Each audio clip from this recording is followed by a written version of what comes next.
अब उत्तर चाहिए brought to you bye आरप्योर का हल्दी मसाला, मिर्च धनिया करे कमाल, सबका राजा आरप्योर मसाला। दादी के हाथों का जादू और खुशबू से महकता घर, माँ की मुस्कुराहट और खाने की सुगंध। MDH गरम मसाला, क्योंकि हर रिश्ता है स्वाद से जुड़ा। पास है आरप्योर पाव भाजी का मसाला, आरप्योर पाव भाजी मसाला, पाव भाजी को टेस्टी बना डाला, सबका राजा आरप्योर मसाला। अरे श्रीमती जी, कुछ तो सस्ता लो, बचत करो। नहीं श्रीमान जी, सब बढ़िया लो, रहने दीजिए। इसमें क्या खास बात है? थोड़े में ज्यादा स्वाद, यही तो है इसकी खास बात। वाओ मामा, क्या स्वाद है। अरे मेरे राजा, सबका राजा आरप्योर मसाला। ये सीक्रेट रेसिपी MDH का जीरा सिप जल जीरा मसाला। सिप सिप जीरा सिप जीरा सिप MDH का जल जीरा सिप जीरा सिप MDH का जल जीरा सिप। थोड़े में ज्यादा स्वाद, यही तो है इसकी खास बात। वाओ मामा, क्या स्वाद है। अरे मेरे राजा, सबका राजा आरप्योर मसाला।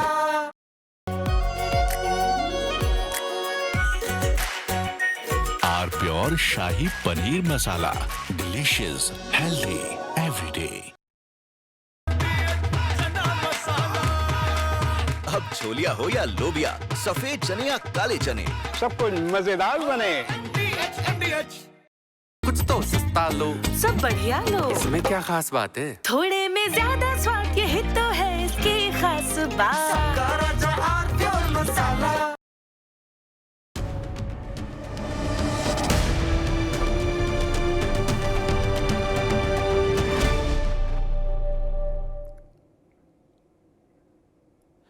आज से 50 वर्ष पहले भारत के लोकतांत्रिक संसदीय इतिहास में एक काली अंधेरी सुरंग का प्रवेश हुआ। देश पर आपातकाल थोप दिया गया। विपक्षी श्रीमती इंदिरा गांधी से इस्तीफा मांग रहे थे, चूंकि इलाहाबाद हाई कोर्ट में उनका निर्वाचन निरस्त हुआ था भ्रष्ट आचरण के कारण।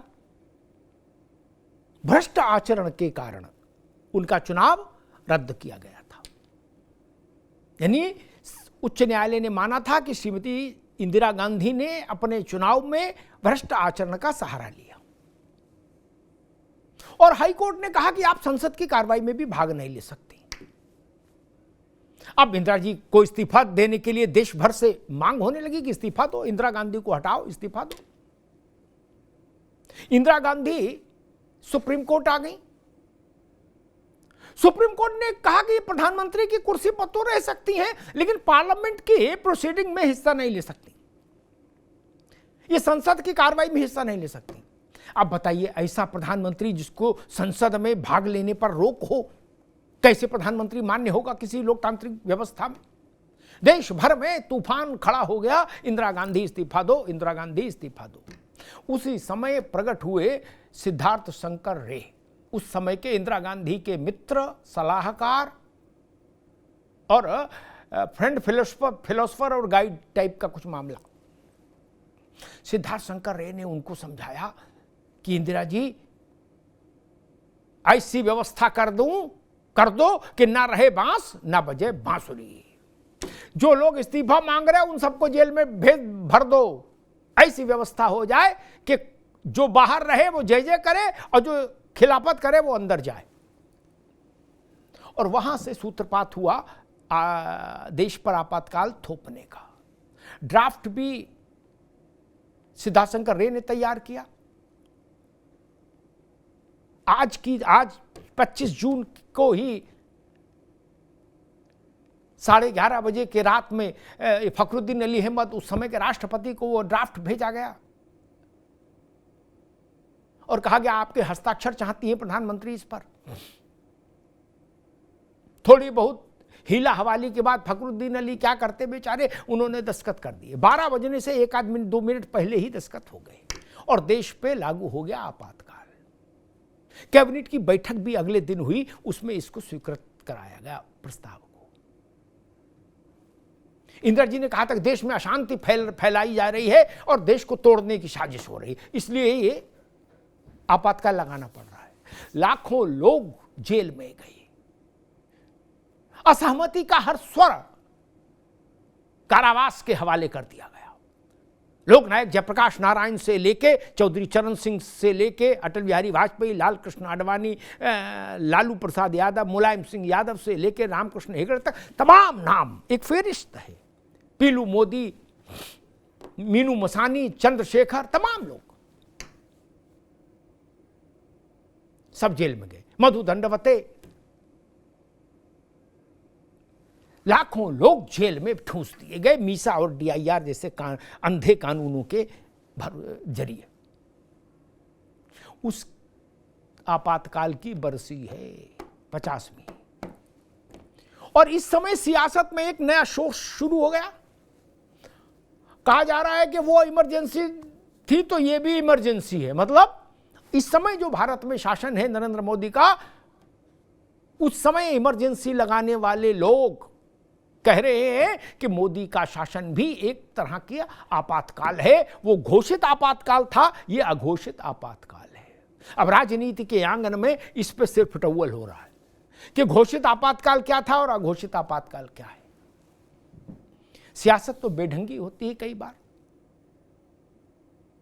अगर आप ये कह पा रहे हैं कि देश में आपातकाल है, देश में तानाशाही है, देश में ऐसा है, देश में वैसा है, ऐसा आप टीवी पर बोल पा रहे हैं, माइक मंच पर बोल पा रहे हैं, इंटरव्यू में बोल पा रहे हैं, पॉडकास्ट में बोल पा रहे हैं, तो इसका मतलब अभी तानाशाही नहीं आई। तानाशाही हमने इमरजेंसी में देखी है।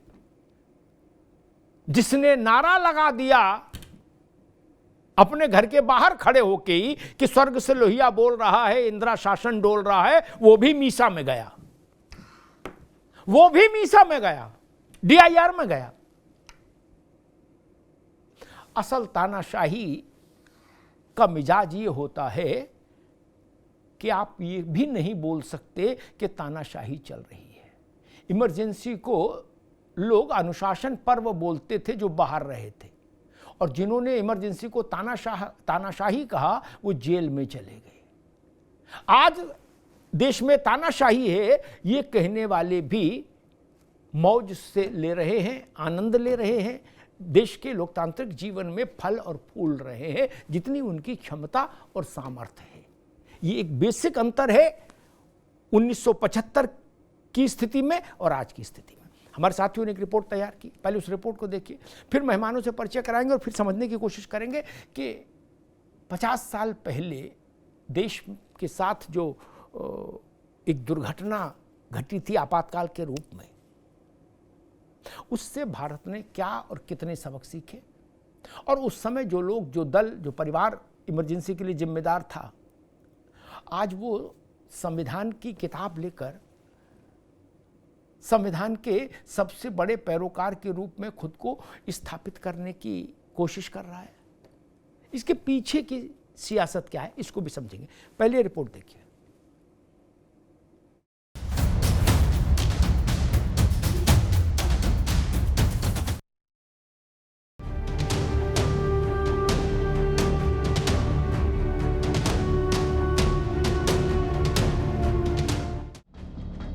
पच्चीस जून 1975 को ऑल इंडिया रेडियो पर गूंजी तत्कालीन प्रधानमंत्री की एक आवाज ने लोकतंत्र की तस्वीर और तासीर को बदल दिया था।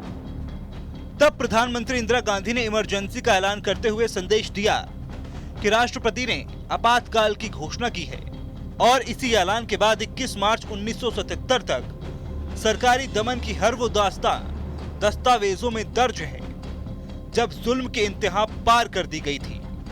विपक्ष के तमाम नेता जेल भेज दिए गए, प्रेस के पर कतर दिए गए, सारे मौलिक अधिकार शून्य में समा गए, जबरन नसबंदी जैसे प्रयोग जनता पर किए गए, और वो सब हुआ रायबरेली से इंदिरा गांधी का चुनाव रद्द होने के बाद।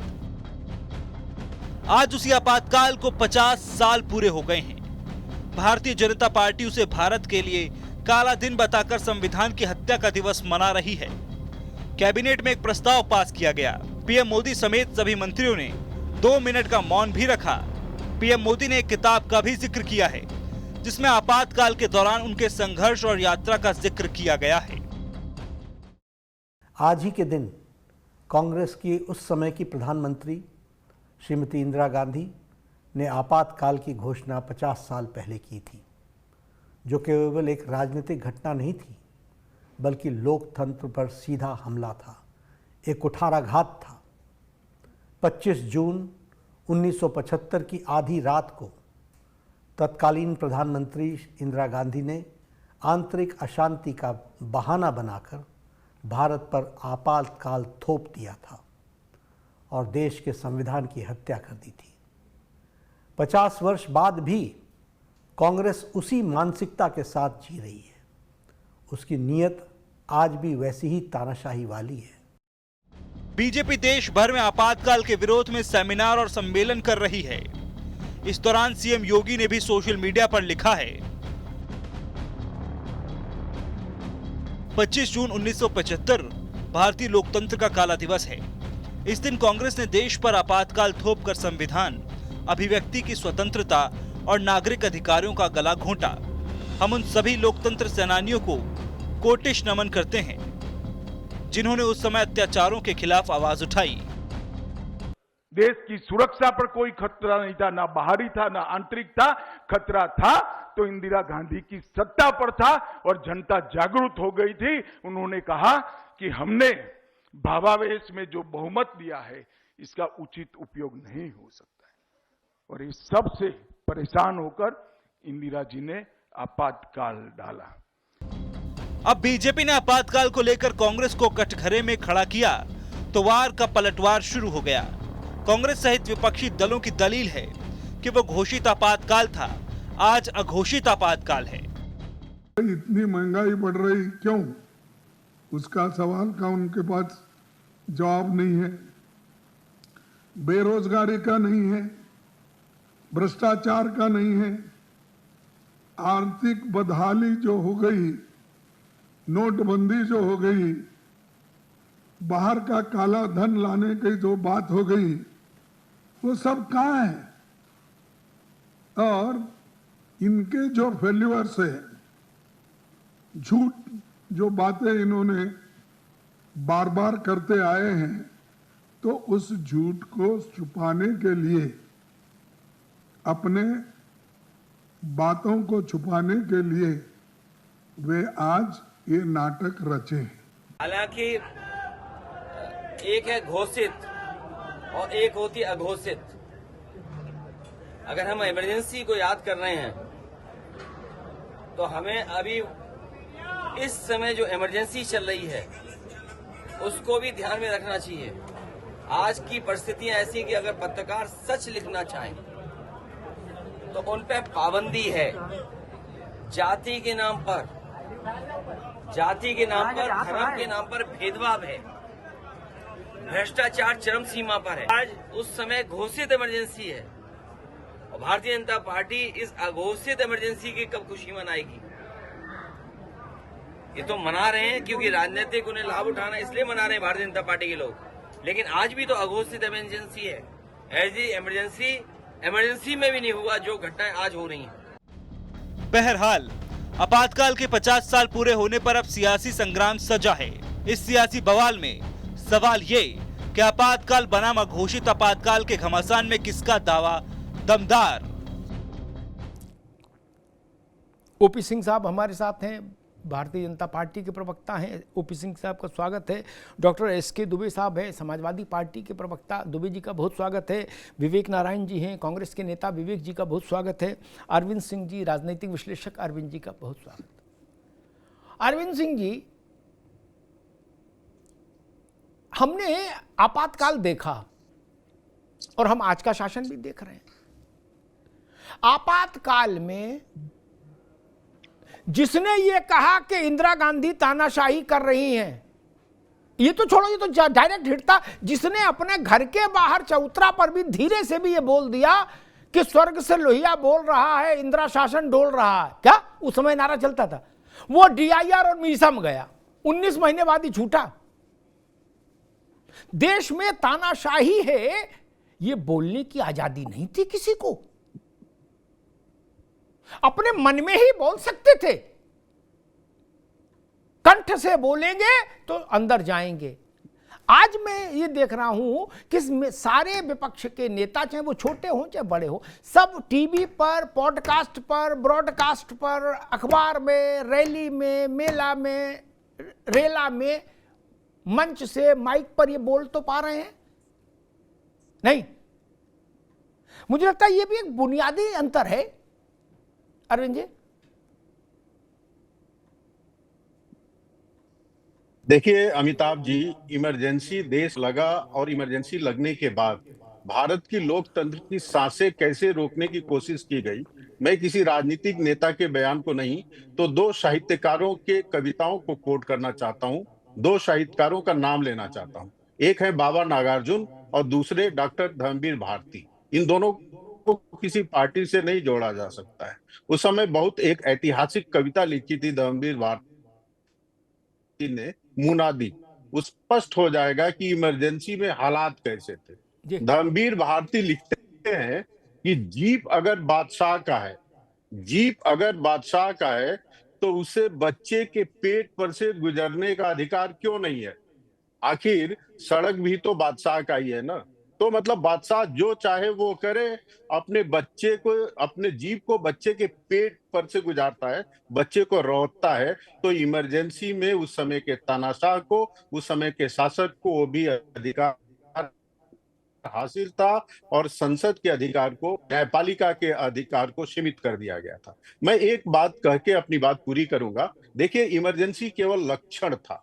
मूल बीमारी क्या है? मूल बीमारी है नेहरू गांधी परिवार की सेंस ऑफ इंटाइटलमेंट की सोच। और इसी सोच के कारण जब पंडित जवाहरलाल नेहरू को 1946 में 17 राज्यों में से एक भी राज्य का समर्थन नहीं हासिल था, तो उनको उप प्रधानमंत्री बनाया गया, कार्यवाहक प्रधानमंत्री। और इसी सोच के आधार पे 1974 में कांग्रेस के तत्कालीन अध्यक्ष ने कहा, Indira is India and India is Indira. और इसी सोच के कारण अमिताभ जी 12 जून 1975 को जब इलाहाबाद हाई कोर्ट के जगमोहन लाल सिन्हा के बेंच ने कहा कि श्रीमती इंदिरा गांधी का जो चुनाव है अवैध है और वो संसद में नहीं जा सकती, जब कुर्सी खतरे में पड़ा तो सेंस ऑफ इंटाइटलमेंट ने कहा कि कुर्सी पर केवल और केवल और किसी का हक नहीं हो सकता है, चाहे से हो या अवैध तरीके से। इस सोच ने देश में आपातकाल को थोपाया और इंदिरा जी ने लोकतंत्र का गला घोटकर कुर्सी बची रहे इसलिए आपातकाल लागू किया। और आज भी हम एक लाइन में समाप्त कर रहा हूं, ताजी देखते होंगे, इसी सोच के कारण से भारत के चुने हुए प्रधानमंत्री के प्रति जिन शब्दों का प्रयोग किया जाता है गांधी परिवार के द्वारा, वो पूरे देश की जनता देखती है। जी ठीक। विवेक जी, आपकी पार्टी कह रही है कि वो घोषित इमरजेंसी थी, इस वक्त भी अघोषित इमरजेंसी चल रही है। मेरा आपसे, आपकी पार्टी से प्रश्न, इमरजेंसी में कोई भी आदमी वो सब बोल सकता था उस समय की सरकार को लेकर, उस समय के प्रधानमंत्री को लेकर, जो आप लोग आज बोल रहे हो इस समय की सरकार और प्रधानमंत्री के लिए? क्या इमरजेंसी में कोई बोल के बाहर रह सकता था? सिर्फ मेरा एक लाइन का प्रश्न, क्या इमरजेंसी में जो आजकल आप बोल रहे हो, आपके प्रवक्ता बोल रहे हैं, वक्ता बोल रहे हैं, नेता बोल रहे हैं, राहुल जी बोल रहे हैं, खड़गे जी बोल रहे हैं, क्या इसका दशमांश भी बोलकर कोई माई का लाल मीसा डीआईआर के तहत बिना अंदर जाए रह सकता था? क्या जयप्रकाश जी से शुरू करो और गुड्डू पप्पू तक सब जेल में थे, और जेल की लिस्ट मालूम कौन देता था? हमने किताब में पढ़ने की जरूरत नहीं इमरजेंसी, ये मुगलों का शासन थोड़ी ना, ये तो हमने आंखों देखा। युवक कांग्रेस के लड़के लपाड़े जो नाम लिख के दे देते सादा पर्चे पर, उन्हीं की गिरफ्तारी हो जाती डीआईआर में, मीसा में। विवेक जी, क्या इंदिरा जी की वो आलोचना संभव थी इमरजेंसी में जो आज नरेंद्र मोदी की आलोचना आप कर पा रहे हैं? विवेक जी।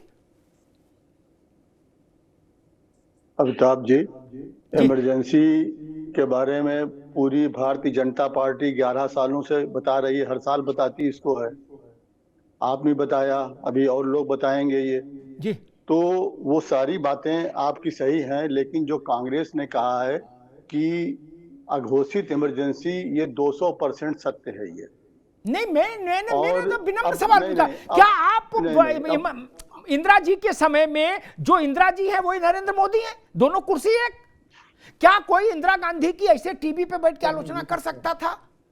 मैं पूछ रहा हूं। और अगर मान लो कर दिए तो जेल ना जाए, क्या ऐसा कोई बचा था? एक उदाहरण दे दीजिए।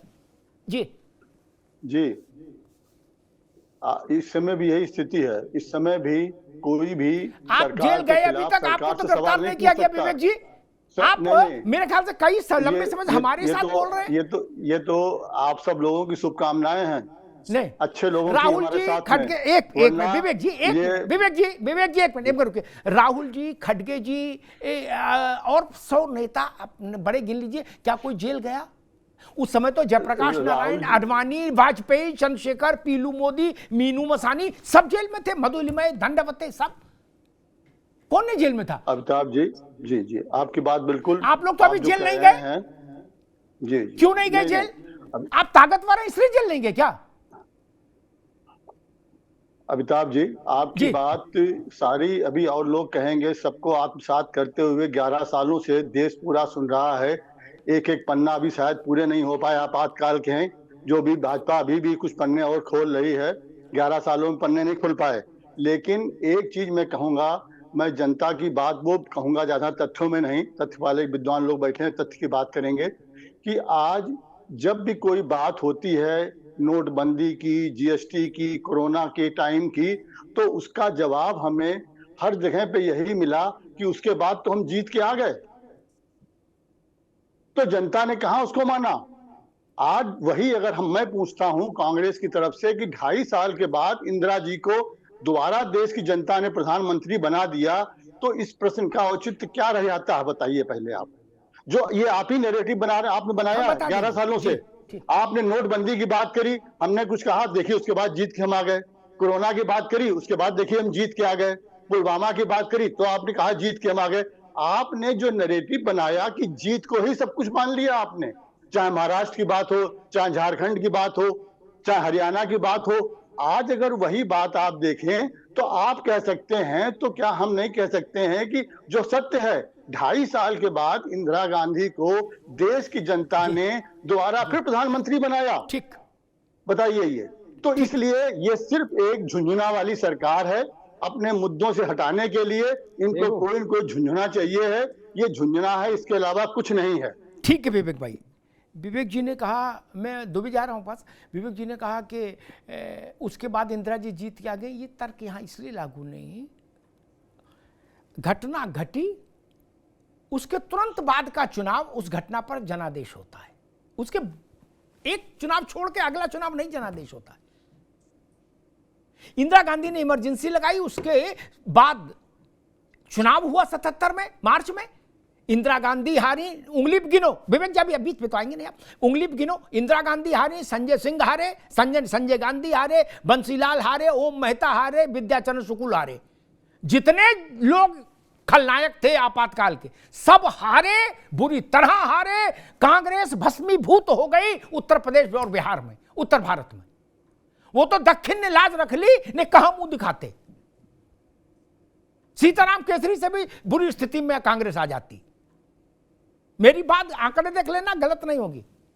मैंने प्रश्न ही दूसरा पूछा, विवेक भाई मेरे मित्र हैं, वो दूसरी तरफ हाँक ले गए बैलगाड़ी। मैंने कहा आपके, एक मिनट भाई, आपके बड़े बड़े नेता बोल पा रहे हैं ना, लिख भी पा रहे हैं उस पर, भद्र अभद्र दोनों तरह की बातें दुबे जी नहीं। लेकिन 75 में तो मुलायम सिंह भी नहीं बोल पाए, बोलने की कोशिश की, मार लाठी अंदर। लालू भी नहीं बोल पाए,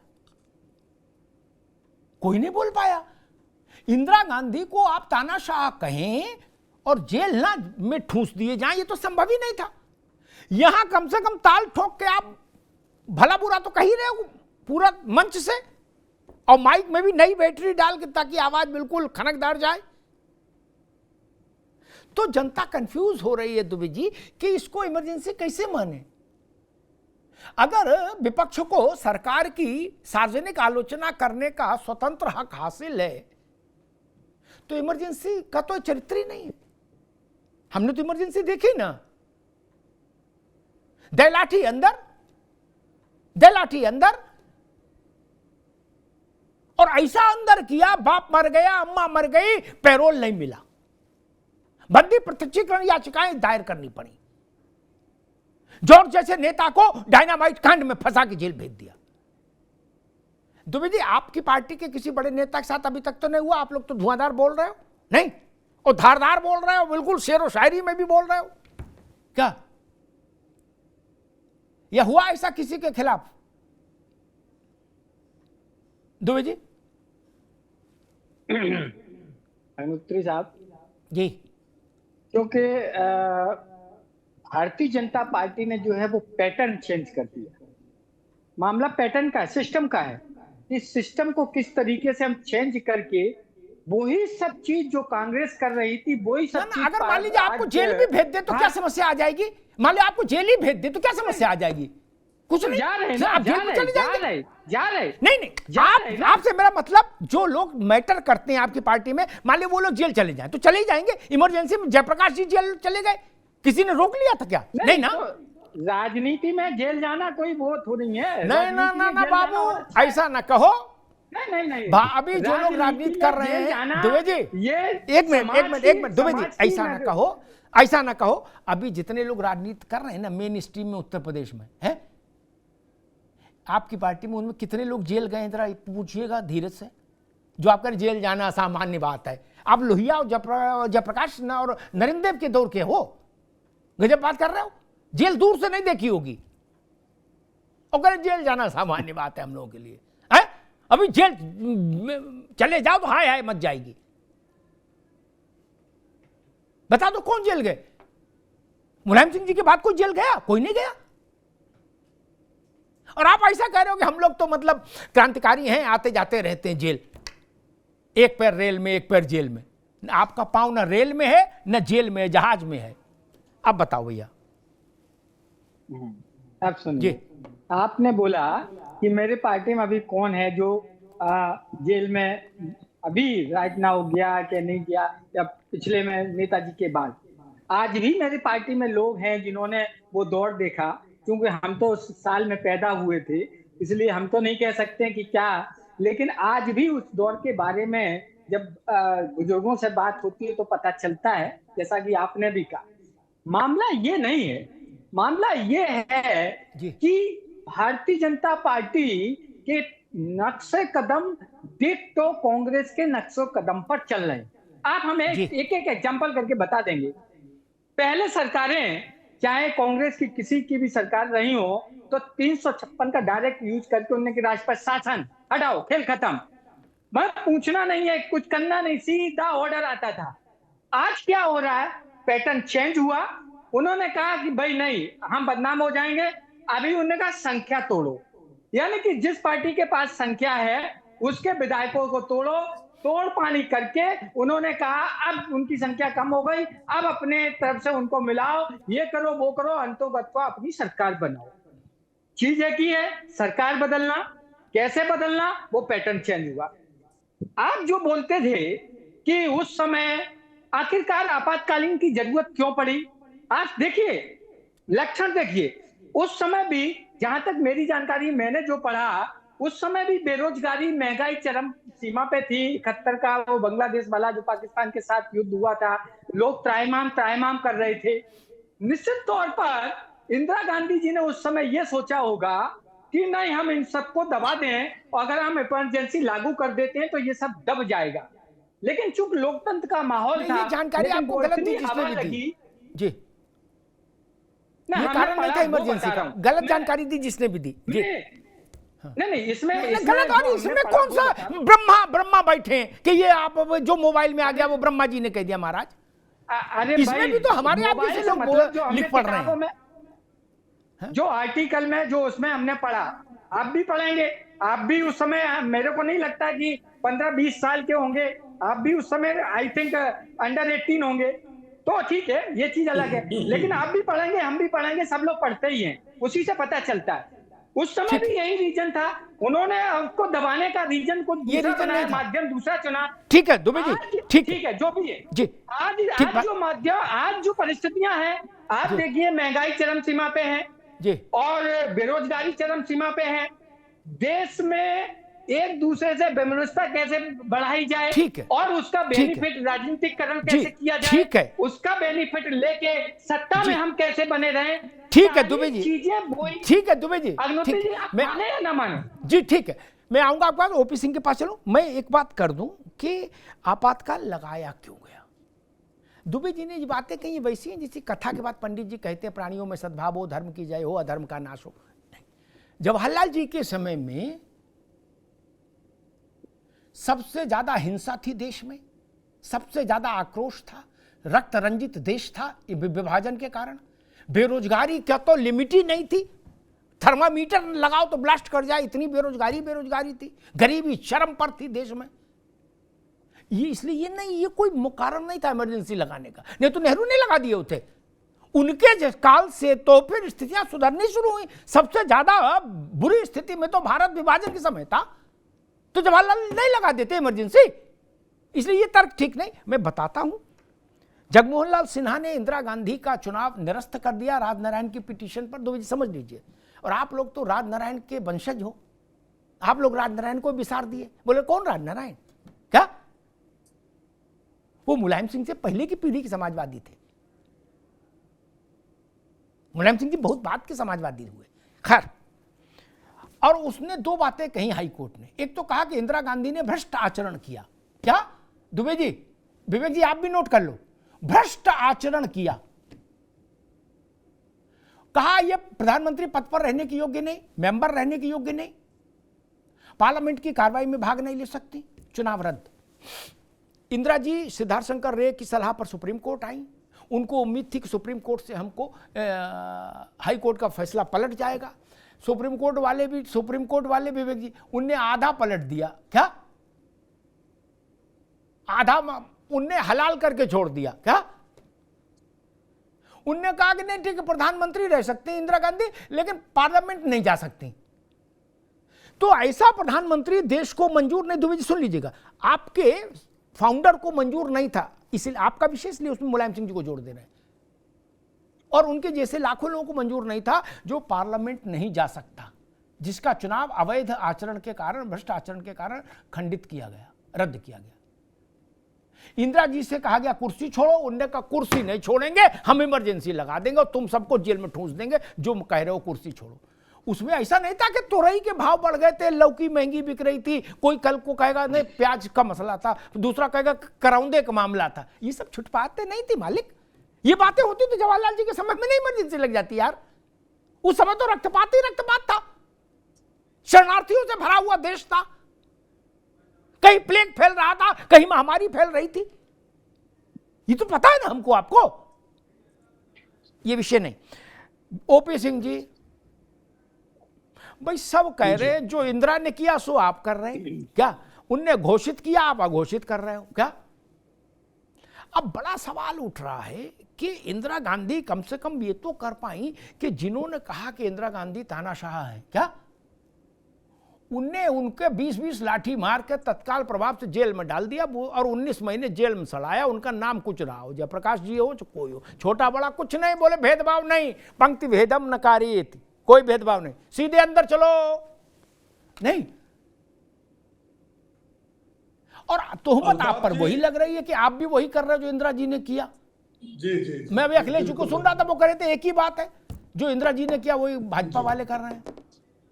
लेकिन मेरे ख्याल से मुलायम सिंह जी नहीं बोल पाए 77 में 75 में कि इंदिरा जी तानाशाह हैं, उससे पहले अंदर हो गए थे। ओपी सिंह जी, अमिताभ जी 25 जून जब आता है, इस देश के अंदर इस बात की चर्चा होती है कि स्वाधीन भारत के अंदर एक समय, एक ऐसा काला अध्याय का दिन आया जब इस देश के ऊपर इमरजेंसी थोप दी गई थी। अब पूरा देश, जेल नहीं, पूरा देश एक जेल के समान हो गया था। न जहां बोलने की इजाजत थी, न जहां स्वाधीनता पूर्वक आप कोई कार्य कर सकते थे, जहां मौलिक अधिकारों का है। आज मैं सुन रहा था दो नेताओं, एक खड़गे साहब को, विवेक जी के पार्टी के राष्ट्रीय अध्यक्ष को, और एक समाजवादी पार्टी के राष्ट्रीय अध्यक्ष अखिलेश यादव जी को। खड़गे साहब का बयान सुनिए। उन्होंने कहा कि आज भारतीय जनता पार्टी की सरकार में अघोषित इमरजेंसी है, क्योंकि महंगाई है, बेरोजगारी है, नोटबंदी हुई और क्या हुआ, कैसे हुआ, वो पूरा गिना डाले। ये कांग्रेस कर चर्चा नहीं कर रही है कि ताकि हम अपने पुरखों के पाप पर पर्दा डाल सकें और लोगों की स्मृति में ये बात न आए कि साहब उस जमाने में हुआ क्या। क्योंकि दो पीढ़ियां हैं। एक पीढ़ी वो है जिसने इमरजेंसी की त्रासदी को देखा, और एक पीढ़ी वो है जो बोल रही है जो पैदा नहीं हुई थी, जिनके बाप दादा उस इमरजेंसी में भोगे थे, काल कोठरी में गए थे, सताए गए थे। उनके वंशज कह रहे हैं कि आज जो है अघोषित, आज भी, सेंटेंस सुनिए, आज भी अघोषित जैसी इमरजेंसी। मैंने अपने जीवन काल में जब से पैदा हुआ, पत्रकारिता किया, 2 बार इमरजेंसी देखा।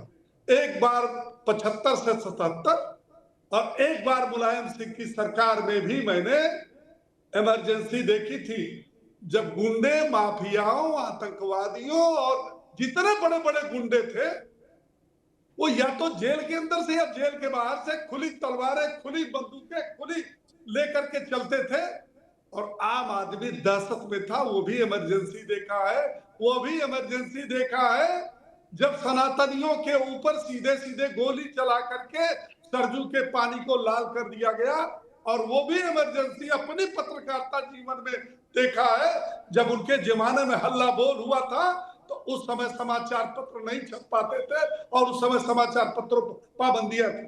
हम लोग पुलिस से सहयोग लेते थे, भैया हमारा अखबार बनारस से जौनपुर किसी तरह से पहुंचा, ये समाजवादी उग्र लोग हैं जो हल्ला बोल वाले हैं, हमारे अखबार को जला न दे, हमारे अखबारों को लूट न ले, ताकि हम जनता के बीच में अखबारों को पढ़ा सके। के विक्रम राव न भाजपाई थे, न सपाई थे, न कांग्रेसी थे। उन्होंने एक बार बताया था, उन्होंने लिखा भी कि किस प्रकार से इमरजेंसी के दौरान उनको काल कोठरी में रखा गया, घुटनों के बल बैठाया जाता था और समाचार पत्र पढ़ने की इजाजत नहीं थी। और 2 कार्य में, एक इमरजेंसी में समाचार पत्र वही छपता था जो ऊपर से अधिकारियों से पास होता था, और हल्ला बोल में भी समाचार पत्र वही प्रकाशित होकर के बढ़ पाता था जिसमें मुलायम सरकार के विरुद्ध नहीं होती। मैंने अपने जीवन में 2 बार इमरजेंसी देखी। एक इमरजेंसी वो थी, एक इमरजेंसी थी। आप बताइए, ये मुख्तार अंसारी, ये अतीक अहमद, मुख्तार अंसारी का दंगा मऊ का पता है, पत्रकार थे, किस प्रकार से खुली जीप पर सिर पर बांध करके और पीछे बंदूकें और राइफलें लेकर के दंगा कराया गया। अतीक किस प्रकार से जेल में अपराधियों को बुला करके मार करके उल्टा लटकवा देता, वो इमरजेंसी नहीं थी, वो स्वतंत्र थे। आज क्या ऐसी है, आज तो वो गुंडे माफिया या तो ऊपर चले गए या तो जेल को चले गए। आप नाम नहीं ले सकते, और नाम ले सकते तो बता नहीं सकते कोई क्राइम हो रहा है उत्तर प्रदेश, ये स्वतंत्रता, और आप उसकी तुलना कर रहे हैं। शर्म आनी चाहिए उस पार्टी को जिसने उसकी लौ जलाई। वो पार्टी आज खड़ी है, ईडी गठबंधन के धर्म को निभा रही है, कह रही नहीं नहीं नहीं नहीं, वो तो ठीक था। ये इमरजेंसी भी है, ये नरेंद्र मोदी की इमरजेंसी है, ये योगी जी की इमरजेंसी। क्या बेशर्मी है। अरे कम से कम अभिव्यक्ति की स्वतंत्रता तो रखो, बोलो कि हाँ वो इमरजेंसी थी, उसमें लोगों के साथ अन्याय हुआ, मौलिक अधिकारों का हनन हुआ, और फिर कहते कि आपके जमाने में ये चीजें हैं जो इमरजेंसी, तब तो बात समझ में आती। आप कह रहे हो कि वो आपातकाल था, तो ये भी आपातकाल है। मतलब वो जो मौलिक अधिकारों का हनन हुआ, जो थोपा गया, वो आज भी थोपा गया। अगर वो थोपा जाता तो आप इस तरह की बातें न कर पाते। आज अरविंद सिंह जी, पूरा समाज, शाह आयोग की सभी सुनवाइयां अपने मौलिक अखबारों में छपी बातों को रखें। मुरारजी की सरकार के दौरान उसकी रिपोर्ट भी बनी, लेकिन बाद में चूंकि कांग्रेस की सरकारें आई तो रिपोर्ट तो फिर जहां जानी थी वहां गुम हो गई, फिर वो तो रिपोर्ट तो कभी मिली नहीं। लेकिन उस समय के अखबारों में प्रोसीडिंग छपी, संजय गांधी की पेशी हुई, इंदिरा गांधी की पेशी हुई, दिस दैट सब। उससे कहानियां सामने आई। थानों में जी जी विवेक जी, थानों में प्लास से, भैया दुबे जी, प्लास से नाखून खींच लिए गए। क्या? शरीर के विशेष स्थानों में पेट्रोल डाल दिया गया, मिर्च भर दी गई। ऐसे एक नहीं, हजारों दृष्टांत आए इमरजेंसी की बात। अरविंद जी, उन चीजों को इतना डाइल्यूट कर दिया गया, बोला जो उस वक्त हो रहा था वही आज भी हो रहा है। देखिए, मैं तो कहता हूं कि पढ़ना चाहिए इमरजेंसी के बारे में, और इमरजेंसी के बारे में पर्याप्त पुस्तकें उपलब्ध हैं। पढ़ने के बाद, तथ्यों को जानने के बाद कमेंट करना चाहिए। मुझे कोई कमीशन नहीं मिलता है, लेकिन 2-3 पुस्तकों का मैं नाम लूंगा। कुमी कपूर ने लिखा है, आदरणीय कुलदीप नैयर प्रसिद्ध बड़े पत्रकार रहे हैं, उन्होंने इमरजेंसी पे लिखा है। शांति भूषण जी ने लिखा है, और फली एस नरीमन ने लिखा है। और हमारे आपके बीच के आदरणीय चंद्रशेखर जी ने, जो उनकी ऑटोबायोग्राफी है, जीवन जैसा मैंने जिया, शायद राजकमल में प्रकाशित हुआ, उसको लिखा है। और यहाँ पे विवेक नारायण जी हैं, कांग्रेस के नेता। विवेक जी, चंद्रशेखर जी जिस दिन इमरजेंसी लगी, भारतीय राष्ट्रीय कांग्रेस के राष्ट्रीय महामंत्री थे, और उनको सूचना मिली कि जेपी को गिरफ्तार राष्ट्रीय किया गया महामंत्री है। थे, सीडब्ल्यूसी के मेंबर थे जी। उनको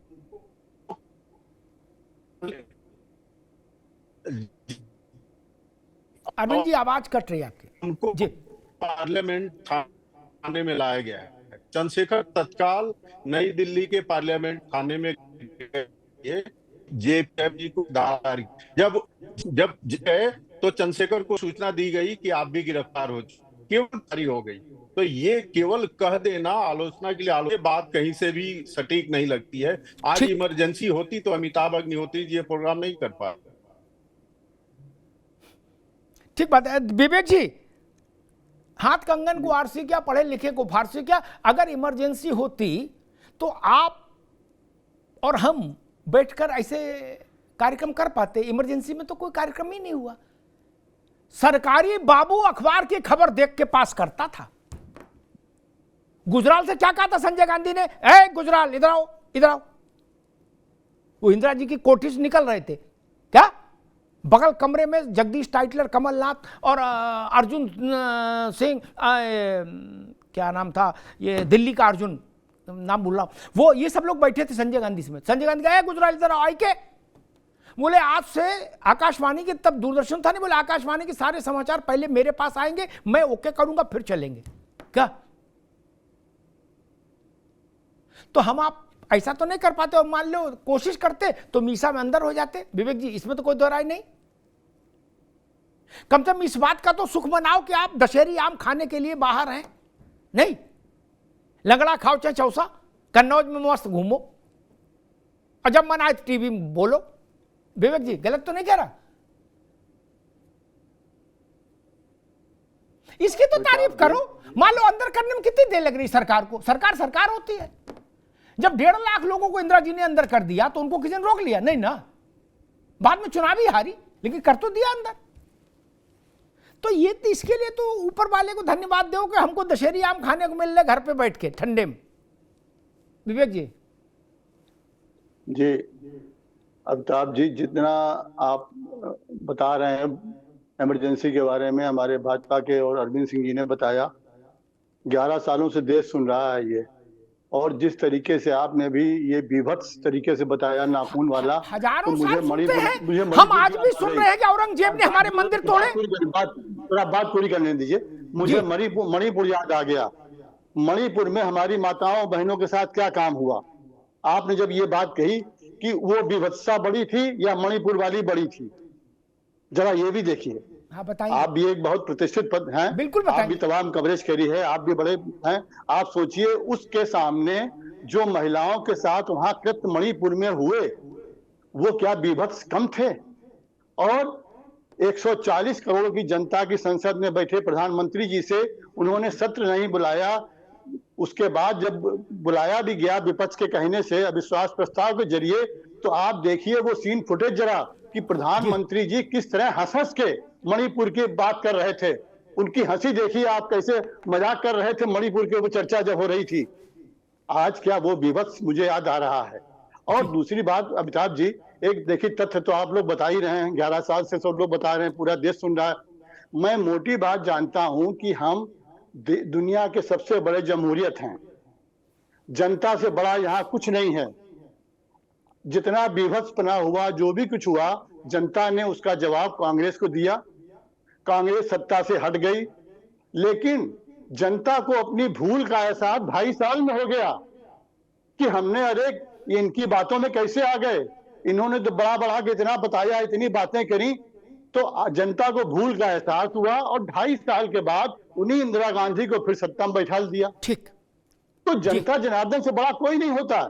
आज जनता ने अपनी भूल स्वीकारी कि आज जिन लोगों की बातों में आके हमने सब किया ये, तो आज वो भूल सुधार ली, तो उस पर चर्चा होने का कोई वक्त नहीं बचता है। अलावा कि आप अपनी नाकामी छुपाने के लिए, जैसे आपने कोरोना में ताली थाली बजवाई, पूरे देश ने उसका खैमजा भुगता। आज वही काम कर रहे हैं आप, है 50 साल से ये संविधान वाला बता के ये।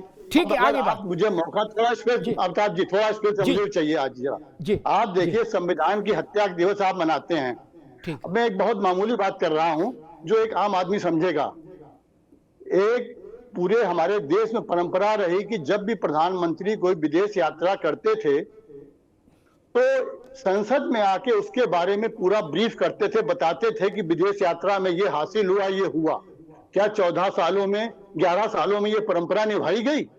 ये प्रधान सेवक जी का दायित्व था। जी, अभी रुकना होगा, आगे अभी रुकना होगा, अब रुकना होगा भाई, अब रुकना होगा, अब रुकना होगा विवेक भाई।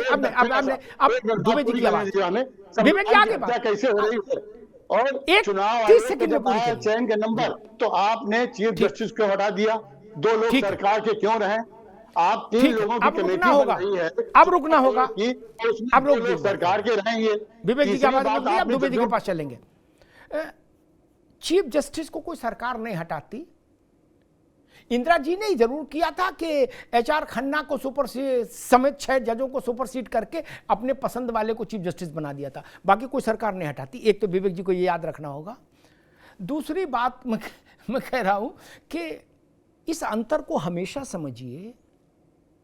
2 समूहों में, 2 उग्रवादी संगठनों में, 2 हिंसा में विश्वास रखने वाले समूहों के बीच में मुठभेड़ हुई, विभत्स रूप में हिंसा हुई। ये एक विषय, ये निंदनीय विषय है, लेकिन एक विषय है।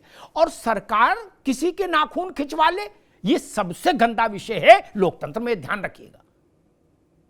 अतीक किसी की लाश से चमड़ी उधेल कर प्रयागराज में रख गया था चौराहे पर, लेकिन कोई सरकार किसी की चमड़ी उधेल कर चौराहे पर रख देगी क्या?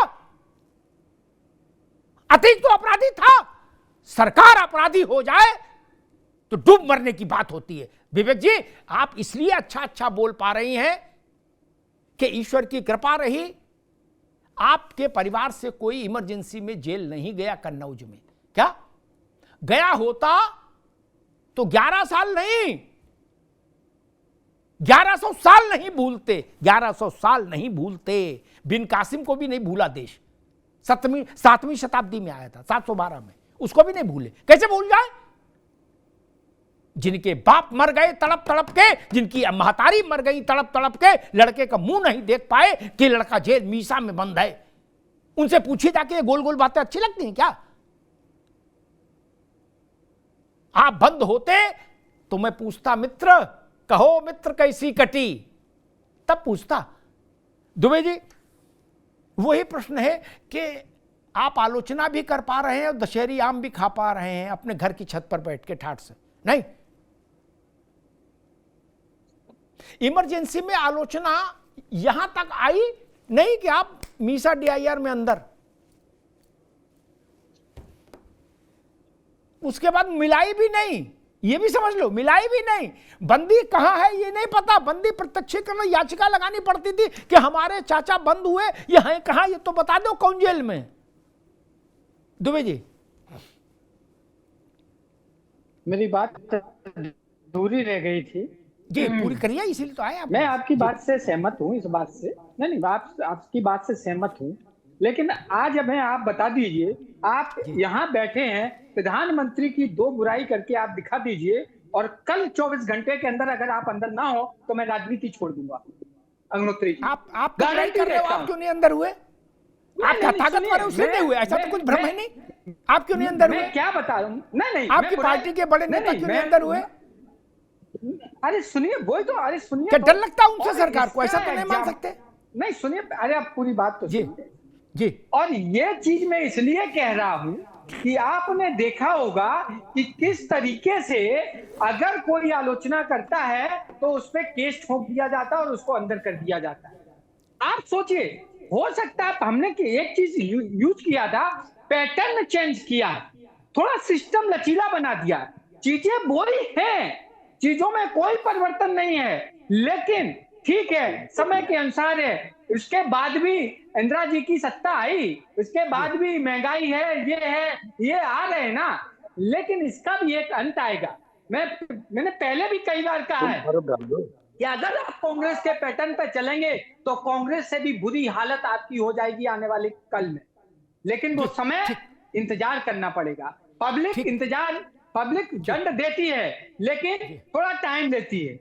बजरंगबली को याद दिलाना पड़ा था कि भाई तुममें सब शक्ति है, काचुप साध रहा बलवाना, उपयोग करो। ठीक बात। ऐसे ही हमारी जनता है कि हमें जनता को बताना पड़ेगा कि भैया उपयोग करो, नहीं तो हम कहां पहुंच जाएंगे। ठीक है दुबे साहब, ठीक है। ओपी सिंह जी के पास चलूं।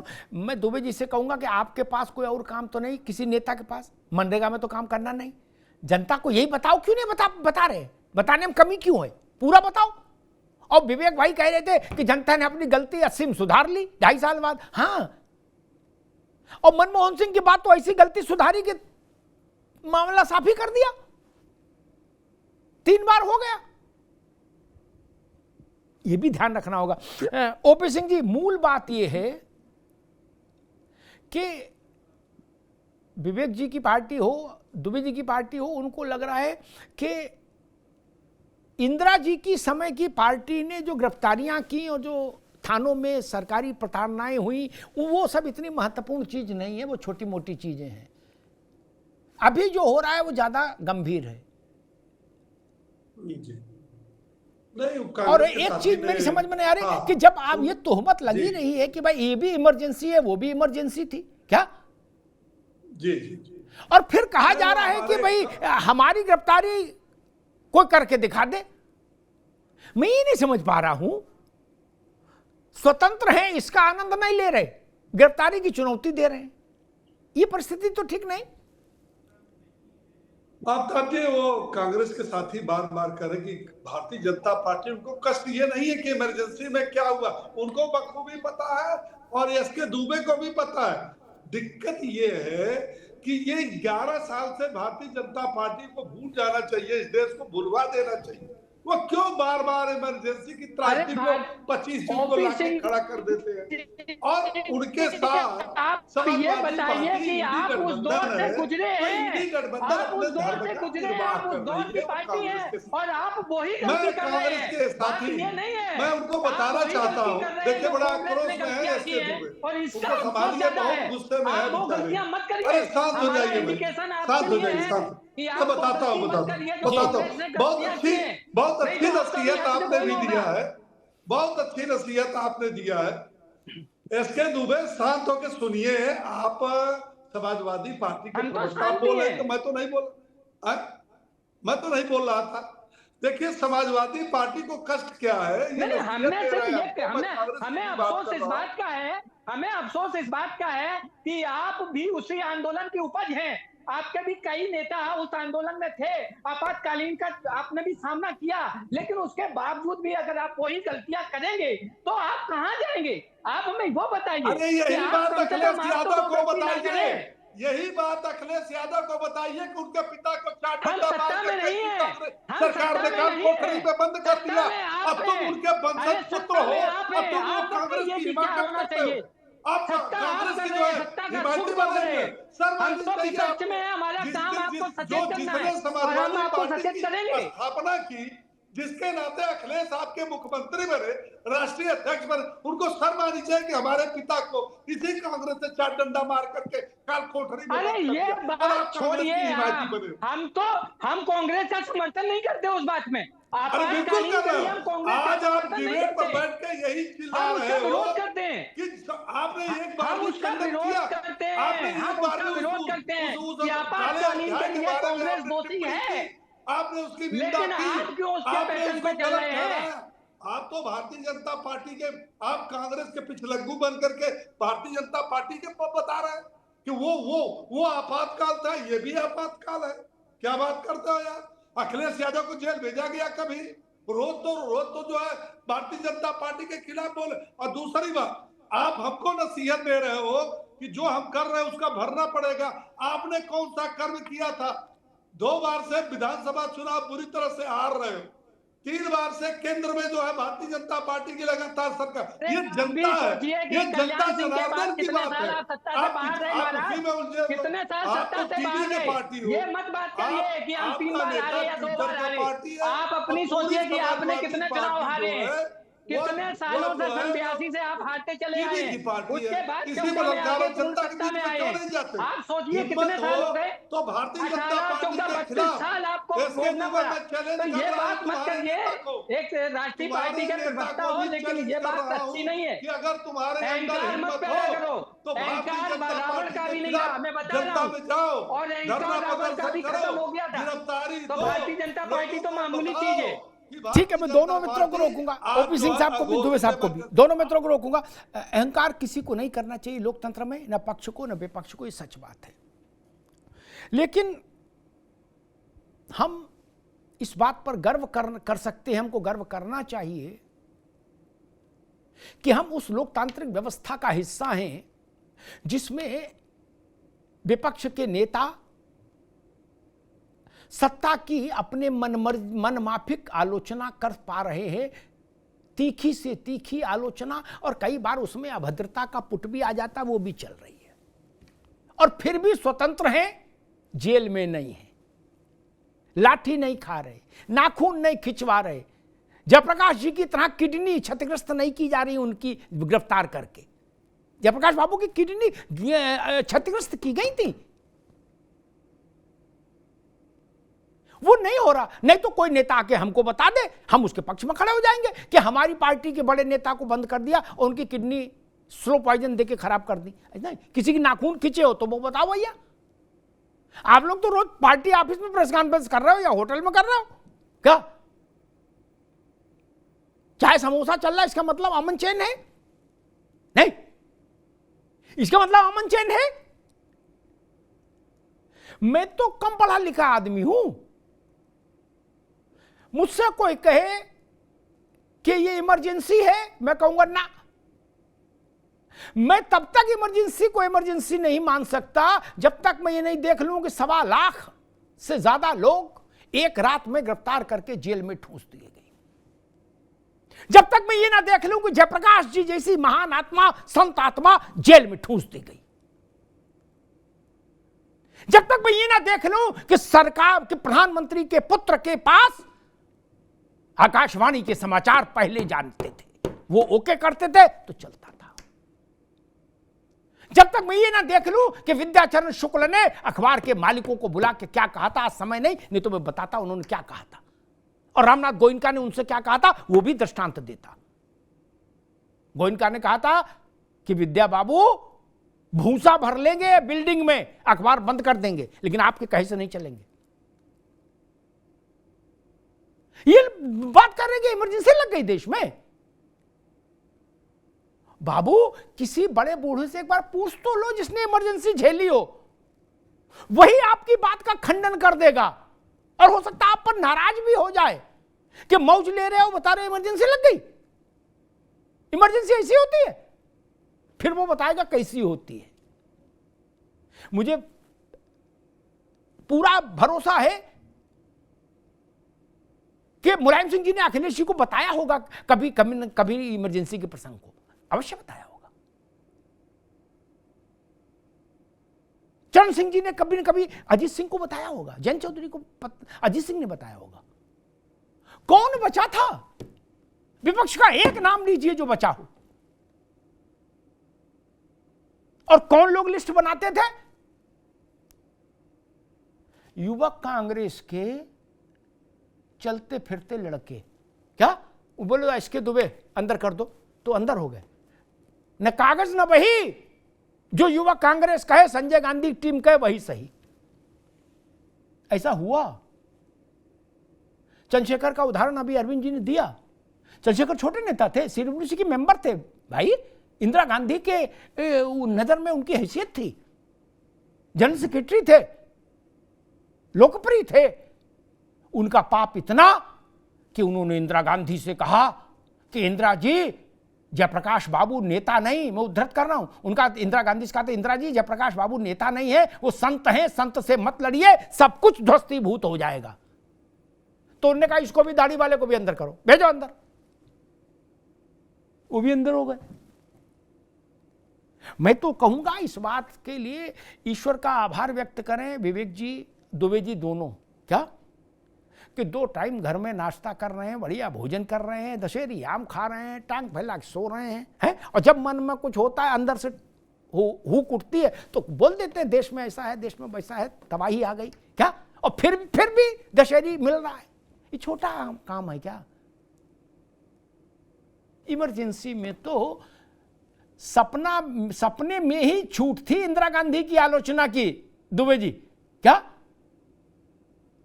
सपने के बाहर इंदिरा गांधी की आलोचना नहीं हो सकती? क्या एक बच्चे ने 10-12 साल का बच्चा बहुत बड़ा नहीं होता, 10-12 साल के बच्चे ने अपने घर के फाटक पर चढ़ के यूं ही कह दिया था कि स्वर्ग से लोहिया बोल रहा है, इंदिरा शासन डोल रहा है, क्या बहुत प्रतिष्ठित पिता का संतान था, बहुत प्रतिष्ठित थे उसके पिता, क्या शाम को एसपी आ गया था फोर्स लेके, क्या कि कहा बच्चे ने लेकिन आपको जाना पड़ेगा, राम राम कह के बच्चे थे। दुबे जी नाम नहीं खोलूंगा, क्या हमको मालूम है जन्नत की हकीकत क्या महाराज, इसलिए हम इस बकलोली में नहीं पढ़ते कभी। और उस समय के कांग्रेस के सांसद, नाम नहीं खोलूंगा नहीं तो विवेक जी जान जाएंगे, ये उसी जमीन के हैं। उस समय के कांग्रेस के सांसद ने भी कहा कि नहीं नहीं हम इनकी गारंटी ले सकते हैं, ये तो संत है भाई। बड़ी मुश्किल से जान बची। अपराध क्या था? बच्चे ने फाटक पर चढ़ के, जालीदार फाटक थे, चढ़ के ऐसे ही स्वर्ग से लोहिया बोल रहा, इंदिरा शासन डोल रहा, बोले अंदर डालो मीसा में, चलो जी। अगर ऐसी इमरजेंसी एक बार फिर आ जाए घंटा भर के लिए ना विवेक जी, सब कुछ समाप्त हो जाएगा। ये नई पीढ़ी के नेता नहीं झेल पाएंगे। अच्छा दिल पे हाथ रख के पूछना, आपकी पार्टी के, दुबे जी आपकी पार्टी के कितने लोग झेल लेंगे आज वो इमरजेंसी?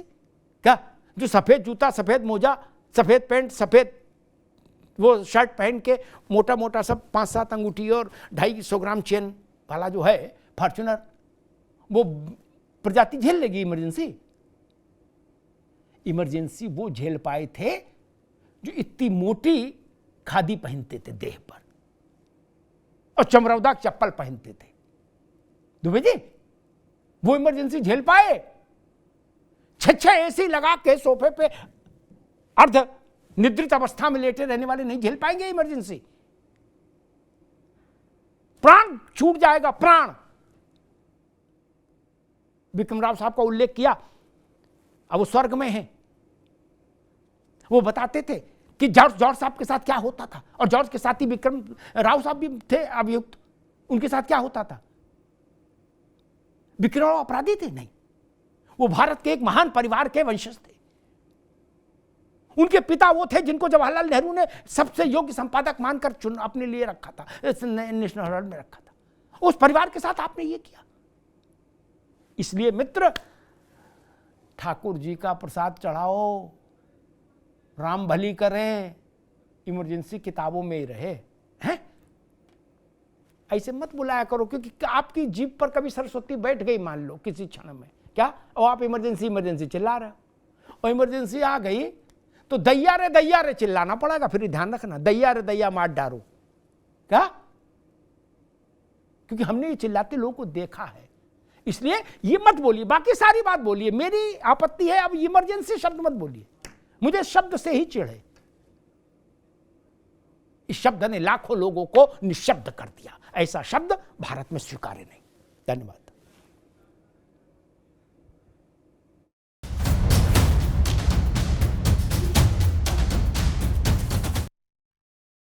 अब उत्तर चाहिए ब्रॉट टू यू बाय आरप्योर का हल्दी मसाला, मिर्च धनिया करे कमाल, सबका राजा आरप्योर मसाला। दादी के हाथों का जादू और खुशबू से महकता घर, माँ की मुस्कुराहट और खाने की सुगंध। MDH गरम मसाला, क्योंकि हर रिश्ता है स्वाद से जुड़ा। मेरे पास है आरप्योर पाव भाजी का मसाला, आरप्योर पाव भाजी मसाला, पाव भाजी को टेस्टी बना डाला, सबका राजा आरप्योर मसाला। पाक तुम अरे श्रीमती जी कुछ तो सस्ता लो, बचत करो। नहीं श्रीमान जी, सब बढ़िया लो, रहने दीजिए। इसमें क्या खास बात है? थोड़े में ज्यादा स्वाद, यही तो है इसकी खास बात। वाओ मामा, क्या स्वाद है। अरे मेरे राजा, सबका राजा आरप्योर मसाला। ये सीक्रेट रेसिपी MDH का जीरा सिप जलजीरा मसाला। सिप सिप जीरा सिप, जीरा सिप MDH का जलजीरा, जीरा सिप, जीरा सिप MDH का जलजीरा, जीरा सिप। कुछ तो सस्ता लो, सब बढ़िया लो, इसमें क्या खास बात है? थोड़े में ज्यादा स्वाद, यही तो है इसकी खास बात। सबका राजा आरप्योर मसाला। थोड़े में ज्यादा स्वाद, यही तो है इसकी खास बात। वाओ मामा, क्या स्वाद है। अरे मेरे राजा, सबका राजा आरप्योर मसाला।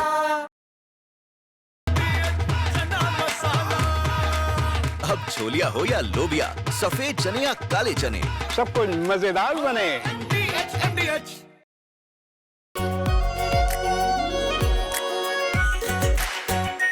आरप्योर शाही paneer masala, delicious, healthy everyday.